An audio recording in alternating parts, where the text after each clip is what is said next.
اعوذ باللہ من الشیطان الرجیم بسم اللہ الرحمن الرحیم۔ مثال ماں چمکتا تھا جس کا داغ سجود، مثال ماں چمکتا تھا جس کا داغ سجود، خرید لی ہے فرنگی نے وہ مسلمانی۔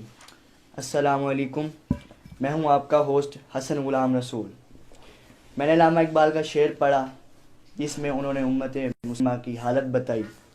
وہ مسلم قوم کہ جس نے دنیا پہ حکومت کی، وہ مسلم قوم جس نے علم و فنون کے میدان میں اپنی چھاپ چھوڑ دی۔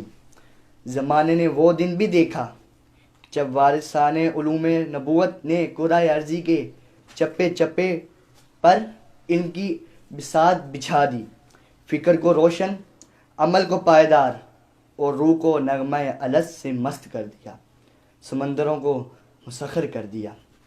دشت تو دشت دریا بھی نہ چھوڑے ہم نے، دشت تو دشت دریا بھی نہ چھوڑے ہم نے، بحر ظلمات میں دوڑا دیے گھوڑے ہم نے۔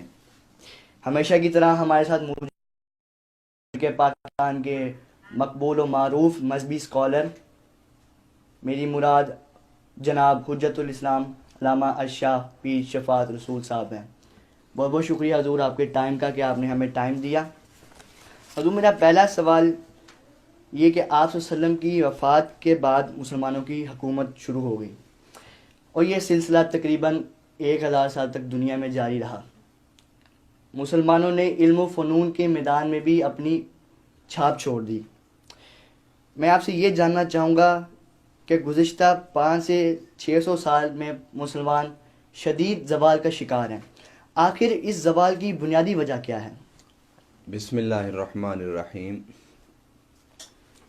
نبی پاک صلی اللہ علیہ وسلم نے اپنے مشن مقدس کا آغاز سرزمین مکہ سے توحید کے اعلان کے ساتھ کیا، اور پھر ذہن سازی، شخصیت سازی، فرد سازی فرماتے رہے، یہاں تک کہ اللہ تعالیٰ نے آپ کے ذریعے سے ریاست مدینہ کا قیام کرایا۔ ریاست مدینہ کے قیام کے بعد ریاست مدینہ کے قیام کے بعد اسلامی ریاست کی بنیاد رکھی گئی۔ اسلامی ریاست کا جب قیام ہوا تو وہ قیام نبی پاک صلی اللہ علیہ وسلم کے حیات مبارکہ میں ایک مضبوط ریاست کی شکل میں سامنے آیا۔ میرے آقا صلی اللہ علیہ وسلم جب دنیا سے تشریف لے گئے تو اسلامی سلطنت، اس کی سرحدیں کیسر و کسریٰ کی سرحدوں سے ٹکرا رہی تھیں۔ پھر وہ وقت آیا کہ مسلمانوں کی ریاست حجاز مقدس سے نکل کر چائنا کے علاقوں تک پھیلی، افریقہ تک گئی، اسپین، یورپ اسے اپنے احاطہ سلطنت میں لیا، اور 1000 سال مسلمانوں نے پوری دنیا پر اللہ تعالیٰ کے نظام اور اس کے دین کے قیام کے ذریعے سے فیض پہنچایا، انسانیت کو علم دیا، فکر دی، سائنس اور ٹیکنالوجی کے تعلیمات دیں، اور رب کی کائنات میں موجود قوانین فطرت کو مسخر کیا۔ 1000 سال کے بعد مسلمان زوال کی طرف مائل ہوئے، اور اس زوال کا آغاز جو آج سے تقریباً 500 سال پہلے شروع ہوا، آج تک وہ زوال جاری اور ساری ہے۔ مسلمان پریشان ہے کہ میں اپنے زوال کو ختم کرنے کے لیے اور عظمت رفتہ کو حاصل کرنے کے لیے نقطہ آغاز کسے بناؤں؟ اور امت مسلمہ اس وقت پریشان اور حیران اور سرگرداں ہے کہ اسے کوئی ایسا لیڈر ملے جو ان کی سربراہی کرے، ان کی رہنمائی کرے اور امت مسلمہ کو اس زوال کے گرداب اور دلدل سے نکال سکے۔ بڑے افسوس سے کہنا پڑتا ہے کہ گزشتہ 70 سال سے ہم پاکستان میں جو کام کر رہے ہیں اس سے بھی من حیث القوم پاکستان اور من حیث الامہ پورا عالم اسلام ابھی تک اس نقطے پر بھی نہیں پہنچ سکا کہ جس نقطے کو یہ کہا جائے کہ جہاں سے ہم نے اپنی ڈائریکشن، اپنی سمت جو ہے وہ درست کر دی ہے۔ آج پاکستان میں بالخصوص اور پوری امت مسلمہ میں بالعموم کن موضوعات پر گفتگو ہو رہی ہے؟ عقائد پر۔ صرف گفتگو نہیں، عقائد پر جھگڑے ہو رہے ہیں کہ ہم میں سے ہر ایک اس بات کا دعوے دار ہے کہ میرے پاس جو عقائد کی تعبیرات ہیں وہ حق ہیں، باقی غلط ہیں۔ ہمارے ہاں کیا موضوع ہو رہا ہے؟ فقہی مسائل پر گفتگو ہو رہی ہے۔ ہمارے ہاں کیا بحث ہو رہی ہے کہ ہماری معیشت کیا ہونی چاہیے۔ ہمارے ہاں کیا گفتگو ہو رہی ہے کہ ہمارے سکول کیسے ہونے چاہیے، ہمارے نظام تعلیم کیا ہونا چاہیے، ہمارے یونیورسٹی اور کالج میں کون سا نصاب ہونا چاہیے۔ تاجر، سیاستدان، علماء، مشائخ، پڑھا لکھا طبقہ سب سرگرداں ہے اس گروہ انسان کی طرح جو کسی سراب میں پھنس گیا ہو۔ نتیجہ یہ کہ ہم ابھی تک امت مسلمہ کو جو آنے والا زوال جس کا آغاز آج سے 500 سال پہلے ہوا، ہم اس کو روکنے کے لیے کوئی لاہ عمل ہی نہیں سوچ سکے۔ اور میں سمجھتا ہوں کہ جن سرگرمیوں میں ہم لوگ مصروف ہیں، یہ سرگرمیاں کسی بھی قوم سے زوال کو روکنے کا سبب نہیں بن سکتا۔ ہمارے ہاں موضوعات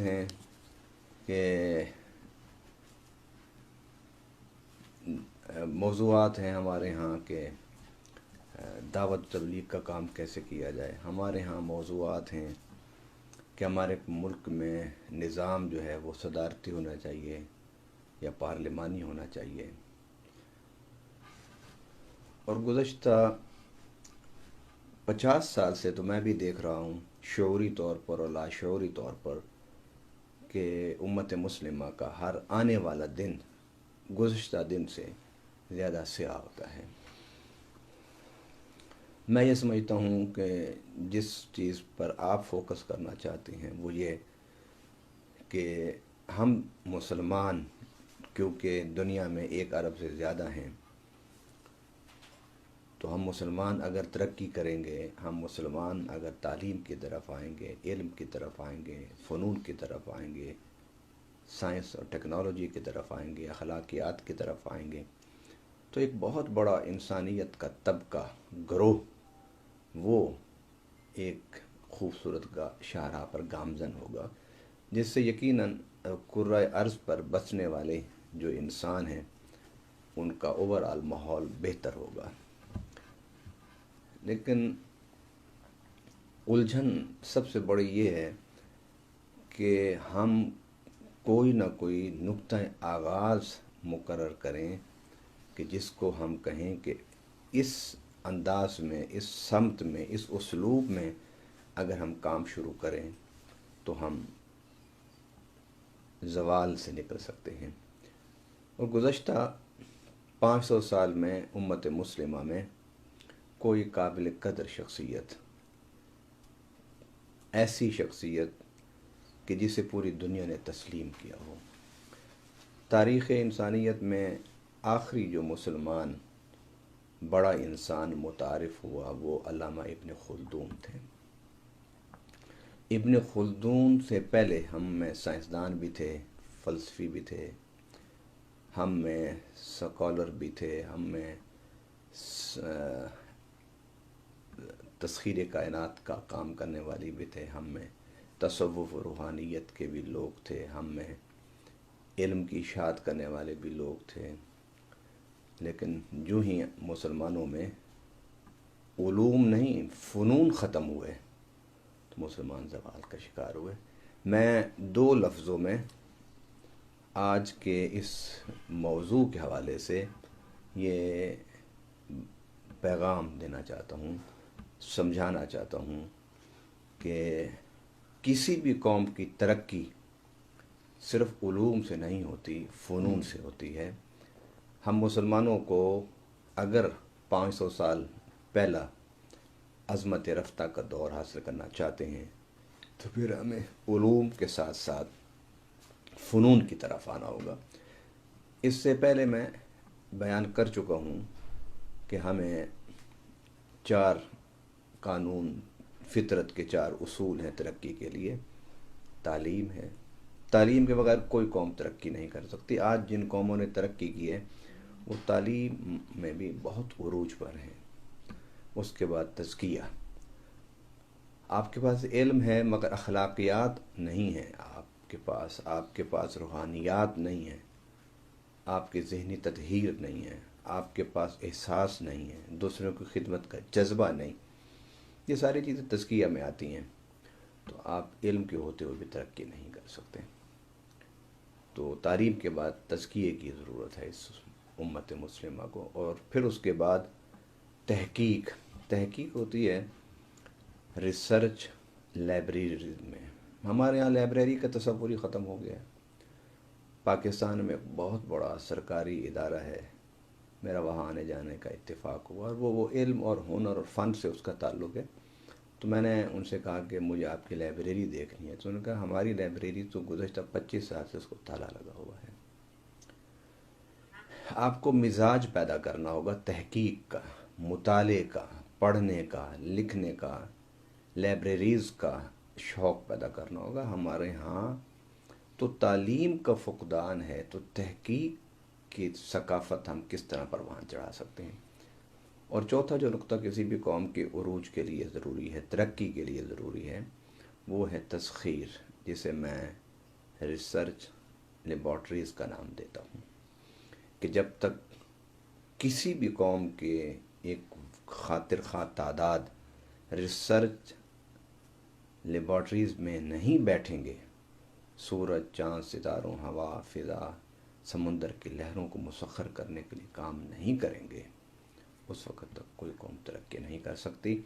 سن 2020 میں اس میں مسلمانوں سمیت وہ ساری اقوام کہ جو دنیا میں بنیادی سہولتوں اور رب کی نعمتوں سے محروم ہیں، میں ان سب کے لیے یہ پیغام بھی دینا چاہتا ہوں، اور درد مند نوجوان اور احباب اور افراد کے ذریعے سے اس کام کا آغاز بھی کرنا چاہتا ہوں کہ ہم تعلیم کی طرف آئیں، تزکیہ کی طرف آئیں، اور اس کے بعد تحقیق کہ پورے پاکستان میں لائبریریز قائم کریں، پڑھنے کا، سوچنے کا ایک کلچر ڈیولپ کریں، اور اس کے ساتھ ساتھ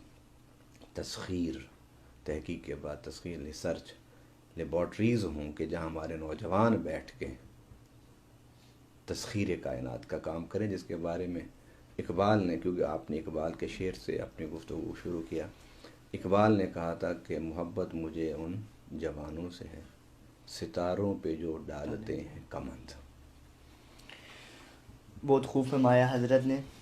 حضور، دوسرا سوال یہ کہ ہم آج کل دیکھتے ہیں کہ کشمیر میں بھی مسلمان شہید ہو رہے ہیں، آپ عراق میں دیکھیں تو وہاں پہ بھی یہی حالات ہیں، آپ سیریا میں دیکھیں، آپ لبنان میں دیکھیں، آپ مصر میں دیکھیں، تو آخر مسلمان ہی کیوں شہید ہو رہا ہے؟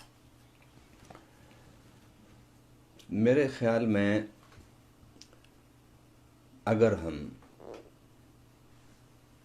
سوچیں تو دنیا کے 40% وسائل ہمارے پاس ہیں، یعنی مسلمان ممالک کے پاس ہیں۔ یہ ایک بہت بڑی اللہ کی عطا ہے، اللہ کی بڑی نعمت ہے۔ معدنیات ہیں ہمارے پاس، ذخائر ہیں ہمارے پاس، منافع ہیں ہمارے پاس، سونا چاندی کے ڈھیر ہیں ہمارے پاس۔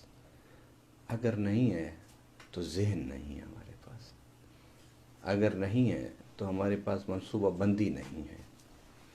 ہم اپنے وسائل کو کس مقصد پر صرف کر رہے ہیں، کبھی ہم نے اس پر غور نہیں کیا۔ میں اپنے شعور کی زندگی کے 30 سالوں کے مطالعے کے بعد اور سفر کے بعد یہ دعویٰ کر سکتا ہوں کہ امت مسلمہ کے وسائل ان میں سے 10% بھی علم، تحقیق اور تسخیر پر صرف نہیں ہو رہا۔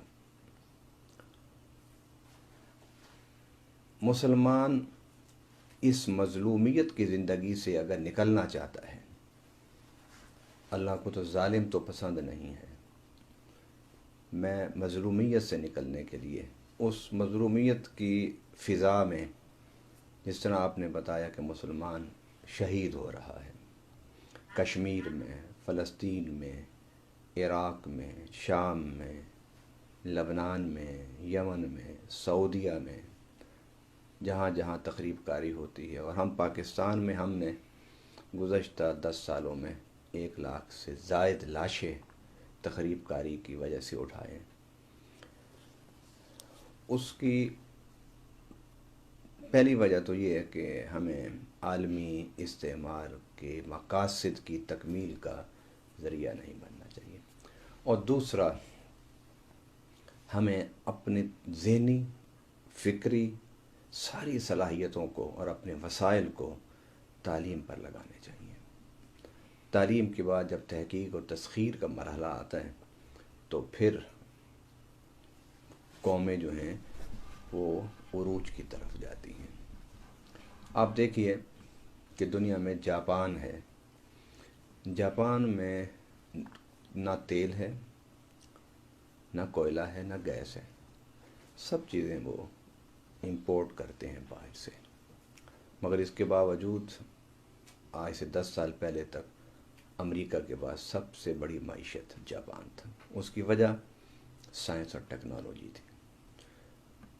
انہوں نے کوئی نئی چیز نہیں بنائی، جو کچھ رب نے دیا ہوا تھا نا کائنات میں، اس کو رب کے دیے ہوئے عقل سے، فکر سے، فہم سے انہوں نے نئی نئی چیزیں انسانیت کی منفعت کے لیے بنائی اور انہیں بیچا، جس کی وجہ سے جاپان امریکہ کے بعد سب سے بڑی اکانومی، معیشت بنی، اور خوشحال ملک رہا۔ وہاں علم تھا، ثقافت ہے، تہذیب ہے، سکون ہے، اور انہوں نے جنگوں سے اپنا منہ موڑا، اور جنگوں سے منہ موڑ کر انہوں نے تحقیق اور تسخیر کی طرف اپنی ساری صلاحیتوں کو لگایا۔ ہم مسلمان اگر مظلومیت سے نکلنا چاہتا ہے، اگر آپ کی مراد اس سے مسلمانوں کا شہید ہونا، کشمیر اور فلسطین کے مسلمانوں کو اگر ہم من حیث الامہ اس کیفیت سے نکالنا چاہتے ہیں، تو پھر ہمیں من حیث الامہ اپنے مزاج کو بدلنا ہوگا، اور مزاج کو بدل کر ہمیں تحقیق اور تعلیم اور تسخیر کی طرف آنا ہوگا۔ بڑے دکھ کی بات ہے کہ ہمارا ملک 200 ارب کا مقروض ہے، 200 ارب ڈالر سے زائد کا مقروض ہے، اور ہم اپنی معیشت اور روٹی کو چلانے کے لیے ہم آج بھی اپنے مسلم اور دیگر ممالک سے قرض لینے پر مجبور ہیں۔ اگر ہم یہ نہیں کرتے تو پاکستان ایک بہت بڑے معاشی بحران میں مبتلا ہے، اور وہ معاشی بحران اور بھی بڑھ سکتا ہے۔ تو اس کا ایک ہی راستہ ہے کہ ہم آج سے 2020 سے اس بات کا عہد کریں کہ ہم اپنے ملک میں جگہ جگہ سکول بنائیں گے، ہم اپنے ملک میں محلے محلے، قریہ قریہ، شہر شہر ہم لائبریریز بنائیں گے، نوجوانوں کو پڑھنے کی طرف راغب کریں گے۔ ہمارے ہاں لکھنے والے وہ اچھا لکھنا شروع کر دیں، ہمارے ہاں بولنے والے اچھی گفتگو شروع کر دیں، ہمارے ہاں ممبر پر بیٹھنے والے قوم کو یہ بھی بتائیں کہ تسخیر بھی اللہ تعالیٰ نے حکم دیا ہے، اور قرآن پاک میں تفکر، تدبر اور تسخیر کی جو آیات ہیں وہ بھی سینکڑوں کی تعداد میں ہیں، یعنی 700-800 کی تعداد میں یہ آیتیں بھی ہیں کہ آپ کو کائنات کی تسخیر کرنی ہے، کائنات پر تحقیق کرنی ہے۔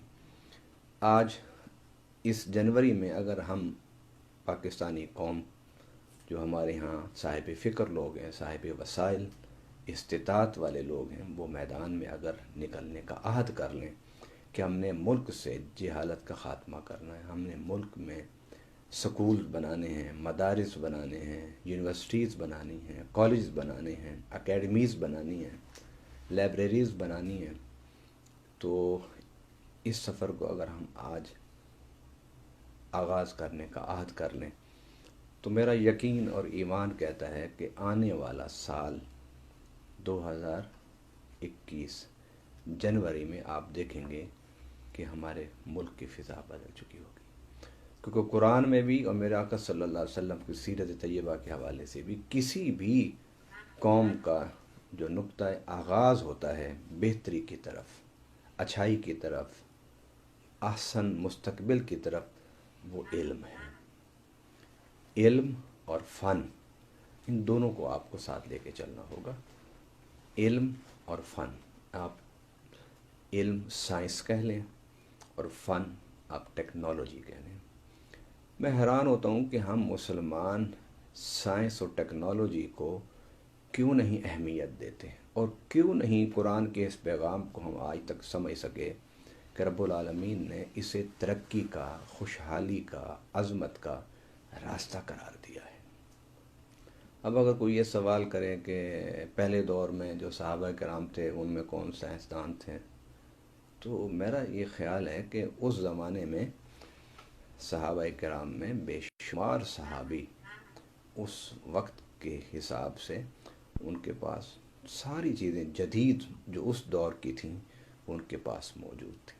اگر بدر کے میدان میں اگر اسلحہ تھا کافروں کے پاس، مکہ والوں کے پاس تلوار، نیزہ، بھالا، تو اسی قسم کا اسلحہ صحابہ کرام کے پاس بھی تھا۔ نوعیت اسلحے کی، ٹیکنالوجی کی ایک تھی، مگر تعداد میں تھوڑا سا فرق تھا۔ صحابہ کرام کے پاس اس وقت کا اسلحہ تھوڑا تھا، کفار کے پاس وہ اسلحہ میں بڑی تعداد میں تھا۔ اس لیے ہم کہتے ہیں کہ جنگیں ایمان سے جیتی جاتی ہیں، اسلحے سے نہیں، لیکن دونوں طرف اسلحہ ایک جیسا تھا، فرق صرف تعداد کا تھا کہ وہاں زیادہ تھا اسلحہ، مسلمانوں کے پاس اسلحہ تھوڑا تھا۔ تو کسی بھی دور میں مسلمانوں کے کسی بھی دور کو آپ دیکھ لیں کہ وہ اسی دور میں ہی عظمت پر فائز رہے کہ جب ان کے پاس علم کے لیے پروگرام تھا، ان کے پاس تعلیم کی اشاعت کے لیے جذبات تھے، ان کے پاس تحقیق کے لیے تڑپ تھی، وہ سائنس اور ٹیکنالوجی میں بڑی محنت کرنے والے تھے۔ جوں جوں ہم یہ چھوڑتے گئے ہم گرتے گئے۔ ہمارے ہاں 2 سقوط بڑے مشہور ہیں، سقوط غرناطہ اور سقوط بغداد۔ سقوط غرناطہ آپ اس کو تعبیر کر سکتے ہیں مسلمانوں میں علوم اور فنون کا زوال، آپ اسے سقوط غرناطہ کہہ سکتے ہیں، اور سقوط بغداد آپ اس کو تعبیر کر سکتے ہیں مسلمانوں میں جو ظاہری ایک خلافت کا بھرم تھا اس کا خاتمہ۔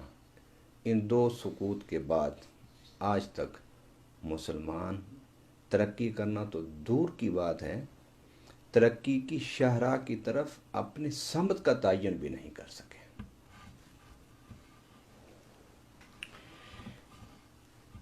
حضور نے بہت خوب فرمایا۔ حضور میرا آخری سوال یہ ہے کہ اب مسلمان اس گمبھیر حالت سے کیسے نکلیں اور اپنی ساکھ دوبارہ کیسے پا سکتے ہیں؟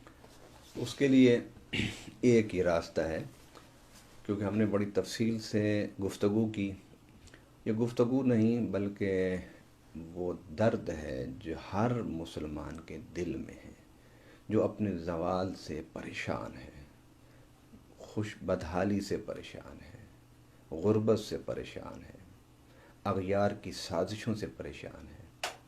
ہمارے ہاں تو دن رات ہمارے میڈیا میں، ہمارے سوشل میڈیا میں، الیکٹرانک میڈیا میں، اخبارات میں بس یہی خبریں ہیں کہ فلاں ملک میں اتنے مسلمانوں کو شہید کر دیا گیا. اگلے دن خبر آتی ہے کہ فلاں ملک میں اتنے مسلمان شہید ہو گئے. اگلے دن خبر آتی ہے کہ فلاں ملک میں مسلمانوں کو اس طرح تشدد کا نشانہ بنایا گیا. من حیث القوم ہم تو کسی بھی صبح کو اٹھ کے کوئی خوشخبری سنیں، یہ تو صدیوں بلکہ عشروں سے ہماری سماعتیں ان خبروں سے محروم ہیں. ہمارے لیے تو ہر دن غم، اندوہ، پریشانی، تکلیف، اذیت کا دن ہے. اگر ہم اس سے نکلنا چاہتے ہیں تو پھر ہمیں اپنا ایٹیٹیوڈ بدلنا ہوگا، اپنا رویہ بدلنا ہوگا. اور وہ رویہ بدلنے سے مراد حضور صلی اللہ علیہ وسلم نے کفار مکہ سے صلح حدیبیہ کیا تھا.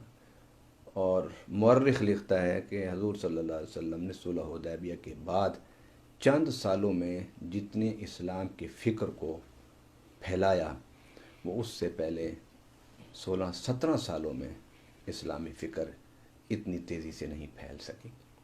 صلح کے اس ماحول میں مسلمانوں کو کام کرنے کا وقت ملا. ہمیں بھی آپس کی جو لڑائیاں ہیں، مسلمانوں کو آپس کے جھگڑے، فرقہ وارانہ مناظرے، لڑائیاں، جھگڑے، فقہی اختلافات، پھر ان پر لڑائیاں اور جھگڑے، پھر کلامی مسائل، ان پر لڑائیاں اور جھگڑے، پھر اپنا روحانی معاملات پر، ان کی تعبیرات پر لڑائیاں اور جھگڑے، جس پر ہم اپنا بھی اور امت مسلمہ کا بھی وقت ضائع کر رہے ہیں. ہمیں اپنے مزاج میں صلح حدیبیہ کو رکھتے ہوئے آپس میں ایک دوسرے کو امن، محبت اور صلح کا پیغام دینا ہوگا. اور دوسری جو انقلابی قدم ہے کہ حضور صلی اللہ علیہ وسلم نے بدر کے قیدی جو تھے، جو ہدیہ دینے کے قابل نہیں تھے اور آزادی چاہتے تھے، تو میرے آقا صلی اللہ علیہ وسلم نے فرمایا کہ تم مدینہ میں رہنے والے بچوں کو لکھنا پڑھنا سکھا دو. تم جنگی قیدی ہو. جنگی قیدی کسے کہتے ہیں؟ جنگی قیدی کہتے ہیں کہ وہ آپ سے لڑنے کے لیے آیا، آپ کو مارنے کے لیے آیا تھا، لیکن اللہ نے آپ کو طاقت دی اور آپ نے اس مارنے والے کو قابو کر لیا اور قید کر لیا. یعنی آپ کا قاتل ہے، دوسرے لفظوں میں جانی دشمن ہے آپ کا سر لینے کے لیے آیا تھا، لیکن آپ نے حکمت عملی سے، تدبر سے، طاقت سے، جنگی حکمت سے اس کو قابو کر لیا اور اسے قیدی بنا لیا. تو جنگی قیدی کو دنیا میں کوئی بھی معاف نہیں کیا کرتا، لیکن حضور صلی اللہ علیہ وسلم نے جنگی قیدیوں کو معاف کر دیا صرف اس شرط پر کہ اگر تمہارے پاس ہدیہ نہیں ہے تو نہ صحیح تم مدینہ میں رہنے والے بچوں کو علم سکھا دو. اب وہ علم سکھانے والے تو کافر تھے نا، سارے جنگی قیدی تو کافر تھے، کفار تھے، مشرکین تھے جو مکہ سے آئے تھے. تو انہوں نے مدینہ میں رہنے والے لوگوں کو قرآن پاک تو نہیں سکھایا ہوگا نا، کوئی قرآن پاک کی تفسیر تو نہیں پڑھائی ہوگی، کوئی حدیث پاک تو نہیں پڑھائی ہوگی، کوئی فقہ تو نہیں پڑھائی ہوگی، کوئی علم کلام تو نہیں پڑھایا ہوگا ان کو. تو ان کو کیا پڑھایا؟ وہ یہی کہ لکھنا پڑھنا سکھایا. امت مسلمہ کے اگر آپ حالات کو دیکھیں تو بڑی مشکل سے یہ کہنا پڑتا ہے کہ من حیث القوم امت مسلمہ میں 30% بھی ایجوکیشن نہیں ہے. پاکستان میں 30% ایجوکیشن ہے. ہمیں ایک تو صلح حدیبیہ کو سامنے رکھ کے اپنے آپ اور دوسروں کو صلح اور محبت اور امن کا پیغام دینا چاہیے. لڑائیوں اور جھگڑوں سے منہ موڑ کر، اپنے سیاسی اور ذاتی مفادات سے بالا تر ہو کر ہمیں جنگی بنیادوں پر علم کی اشاعت کے لیے نکل کھڑے ہونا چاہیے. اور وہ کس طرح کہ جن کے پاس وسائل ہیں پیسہ ہے، میں دولت ہے، جن کو اللہ نے کاروبار دیا ہے، ان کو چاہیے کہ وہ اپنی بساط کے مطابق تعلیمی اداروں کا قیام کریں، حکومت پر نہ چھوڑیے۔ حکومت جو کر رہی ہے سو کر رہی ہے، آپ خود میدان عمل میں آئیے۔ یہ پاکستانی نوجوان آپ کا اور ہمارا مستقبل ہیں، ہمیں اسے تعمیر کرنا ہے، انہیں پڑھانا ہے، انہیں لکھانا ہے۔ اور حضور صلی اللہ علیہ وسلم کے اس جنگ بدر کے جنگی قیدیوں کے ساتھ جو آپ نے معاملہ کیا کہ مدینہ کے بچوں کو 10 کو 12 کو 8 کو تم پڑھنا لکھنا سکھا دو، ہم تمہیں معاف کر دیں گے۔